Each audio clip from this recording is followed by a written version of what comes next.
Magandang buhay po sa ating lahat. November 1, 2025. And then, bati muna tayo.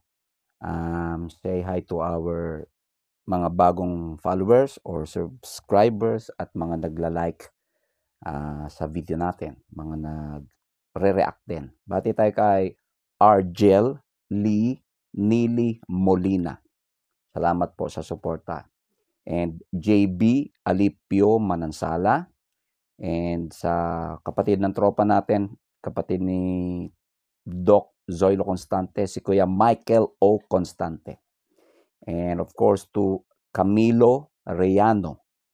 And lastly to Rosana Canilas. Maraming salamat po sa tiwala, sa suporta, sa pag-follow and pag-react ninyo, sa pag-likes. And proceed tayo doon sa tanong. May tanong sa atin si John Arsosa 4499 ay, Boss, tatanong ko lang kung may alam po kayo na paggawa ng bike cart, pangtindahan ng fishball, location ko po Santa Maria, Bulacan. 3 days ago. Okay, first and foremost, dati lagi ako dyan sa Santa Maria, Bulacan nung may pet shop pa kami, like 25 years ago. Diyan ako nangunguha ng mga isda, paninda sa aming pet shop. Sarap pumunta dyan, maglibot-libot. Anyway, about doon sa bike cart, pangtindahan ng fishball, oy, panalo yan. Tinda tayo, tuhog-tuhog, malakas yan. Basta maganda yung pwesto mo, especially sa mga school, bus stop, jeepney stop, and malapit sa simbahan, pilahan ng mga tricycle, panalo yan. Ano yan, guaranteed yan. Para sa akin para sa akin. Sa experience ko, guaranteed na kikita yan. Basta maganda ang location mo at masarap ang iyong sauce.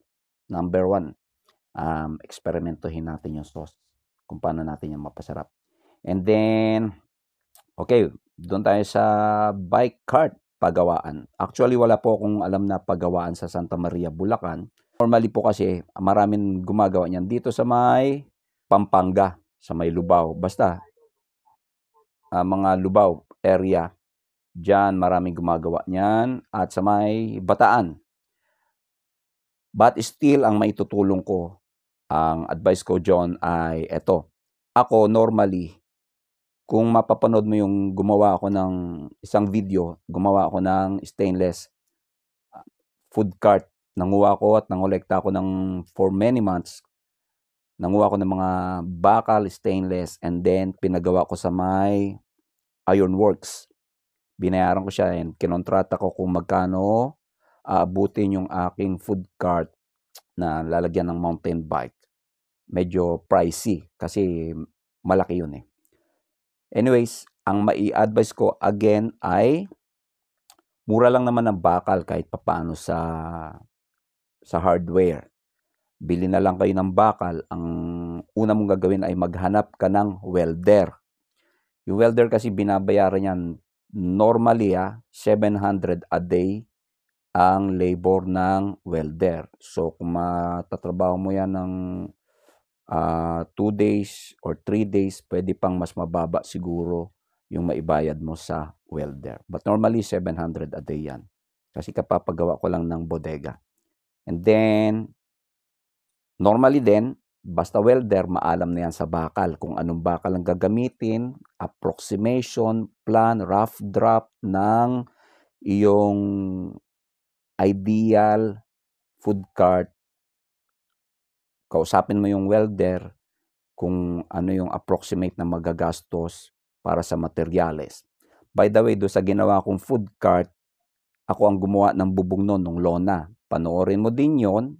Search mo sa videos ko kung paano magkabit ng lona sa rolling food cart. Okay, again, ang bottom line, ang may tutulong ko dyan, punta ka sa welding shop, pwede mong magpa-approximate doon kung magkano ang total na magagastos mo.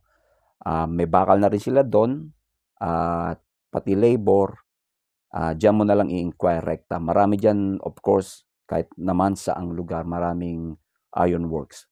Inquire mo dyan rekta na. Ang pwede ring preference na isa pang gawin ay ikaw ang bibili ng bakal at sa bahay mo gagawin hanap ka ng welder na may welding machine. Ako kasi may mga gamit ako sa bahay kaya anytime pagka gusto ko gumawa ng something ay kumukuha lang ako ng katulong ko. 'Yun, salamat sa iyong tanong at 'yun ang may advice ko sa iyo. Sana matuloy 'yan and 'yun, let's go. Pasok tayo sa mga maliliit na negosyo, malaking tulong sa atin 'yan. God bless you and salamat sa inquiry mo.